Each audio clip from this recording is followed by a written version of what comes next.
Trump ganhou. E agora?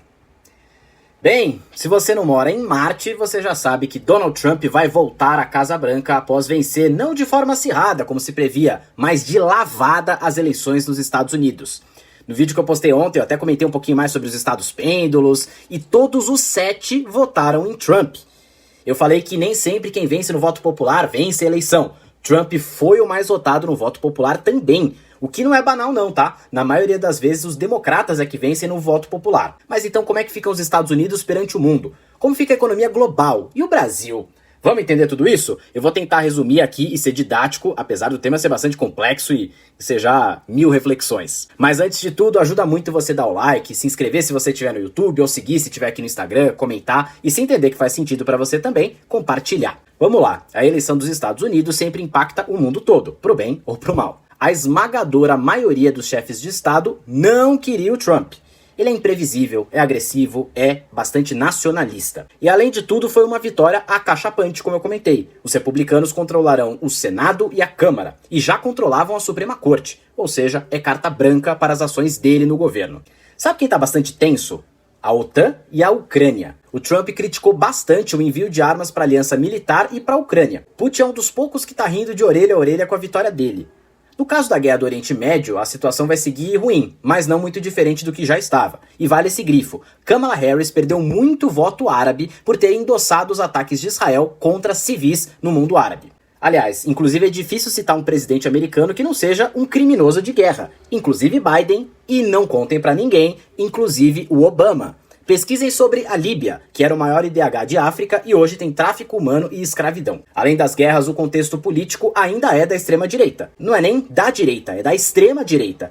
E eu digo isso não porque eu não gosto do Trump, mas por definição. Dentro da ciência política, é perfeitamente possível entender o presidente dos Estados Unidos como um fascista. Eu poderia passar o dia citando direitistas que não sejam extremistas, que não sejam fascistas, mas infelizmente esse não é o caso. A vitória de Lula em 2022 no Brasil e do Biden em 2020 nos Estados Unidos foram um lampejo, uma exceção, que se deu muito por conta das péssimas gestões de Bolsonaro e Trump na pandemia. E no caso do Brasil, porque Lula tem muito prestígio perante boa parte do eleitorado. Na economia, por enquanto, os mercados e as promessas de campanha vão para um lado de isolacionismo dos Estados Unidos, ou seja, barreiras e proteções comerciais que dificultem a importação de outros países. Quanto à China em si, eu tenho cá minhas dúvidas se esse discurso de guerra comercial é só retórica. Os Estados Unidos têm um problema fiscal grande além de tudo. A dívida está preocupante e se os democratas preocupavam porque iam aumentar gastos sociais, Trump preocupa por cortar impostos. A tendência é de inflação. Esse isolacionismo pode fazer com que os BRICS, sabe os BRICS? Brasil, Rússia, China, Índia, África do Sul e agora mais integrantes importantes se unam. E uma possível tensão com a China se torne uma tensão com os BRICS todos. E isso também pode reforçar o movimento de buscar formas de pagamento entre esses países do bloco que não envolvam o dólar. Mas e o Brasil, Caio? O Lula fez um movimento muito ruim na semana passada de declarar abertamente apoio a Kamala Harris. Lógico que ele preferia ela. Mas enquanto chefe de Estado não tem que apoiar A ou B. Acredito até que pode ter um pragmatismo tenso entre Brasil e Estados Unidos. Sabe quando você não gosta de um colega de trabalho, ele não gosta de você, vocês sabem disso, que um não gosta do outro, mas vocês precisam trabalhar juntos? Então, o Brasil pode enfrentar problemas com exportações por um lado, mas ser destino de investimentos por outro.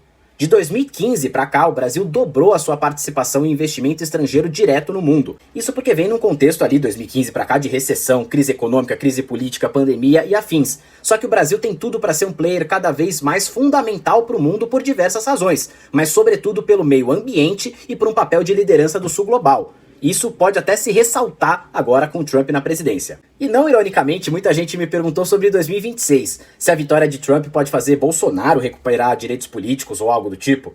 Só que o efeito é mais simbólico do que tudo nesse caso. Trump vai dar zero prioridade a pressionar pelos direitos políticos de Bolsonaro. E mesmo que pressionasse, vocês imaginam Xandão, Barroso, Carmen Lúcia e afins mudando de ideia por conta do Trump? Porém, tem uma forma sim do Trump atrapalhar a reeleição do Lula em 2026. E eu não tô nem falando de CIA, golpe, espionagem e o caramba. Mas lembra que eu comentei que provavelmente o governo Trump vai ser um governo inflacionário nos Estados Unidos? Isso pode forçar o Banco Central americano a manter os juros altos nos Estados Unidos, e por consequência, isso força os países emergentes a terem juros mais altos. Em 2023 e 2024, os juros altos do Brasil não fizeram nem cócegas na atividade econômica, que está forte mais pelos estímulos fiscais do que por estímulos monetários. Só que Haddad e a equipe econômica já sofrem pressão por corte de gastos, ou seja, justamente uma redução do fiscal expansionista. Uma vitória do Trump pode então forçar o governo a cortar mais gastos para baixar o dólar, isso fazer o governo chegar em 26 com popularidade mais baixa. E sobretudo porque mexe com gastos sociais provavelmente, o que eu considero inacreditável, mas isso é assunto para outro dia. Então, com tudo isso, por que a América decidiu de novo pelo Trump? É a economia, estúpido? Bom, nunca deixou de ser a economia. A inflação nos Estados Unidos está alta e a qualidade de vida piorou nos últimos anos. Só que é a economia dos afetos também, isto é, a capacidade de provocar e fazer gestão dos sentimentos dos eleitores. Os democratas foram pelo medo, falando do perigo da democracia morrer. Esse perigo é real. Trump tem tendências autoritárias, é um fascista do século XXI. Só que isso não convence mais. Não porque a gente tem vários mini Mussolinis pela população, não. É porque em muitos lugares a democracia não chegou ou a inclusão social chegou e foi embora. No Brasil, nas favelas, palafitas, nos rincões, e nos Estados Unidos, nos trailers que viram casa para as pessoas, nas pessoas que dormem na parte externa de ar-condicionado para se aquecer, para quem vive em guetos, a democracia nunca chegou. As instituições falharam. Falharam em 1929, falharam em 2008, falharam na pandemia. E com a estética da mudança, a extrema-direita, na verdade, busca aprofundar o sistema que provocou essa revolta. O Trump é fascista, é misógino, é racista, é xenófobo, só que ele não foi mal entre mulheres, negros, latinos. Por quê?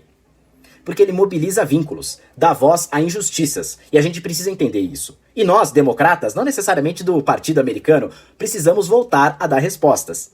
É isso. Me conta então o que você acha disso tudo. Vale discordar, não vou colocar muro nos comentários. É um assunto bastante complexo e eu já me alonguei pra caramba por aqui, então vou indo nessa. Fui!